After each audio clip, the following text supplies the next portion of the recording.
गणेशं गणाधिपत्यम् अपर्णासुत अप्रमेयम् वक्रतुण्डम् एकदन्तम् प्रणमामि विघ्नेश्वरम्। चित्ररत्न विचित्रांग चित्रमाला विभूषितम् कामरूपधरम् देवम् प्रणमामि विघ्नेश्वरम्।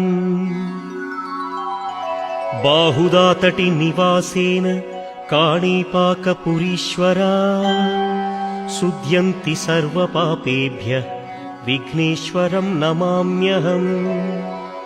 मूषिकोत्तममारुह्य देवासुरमहाहवे योद्धुकामं महावीर्यं विघ्नेश्वरं नमाम्यहम्।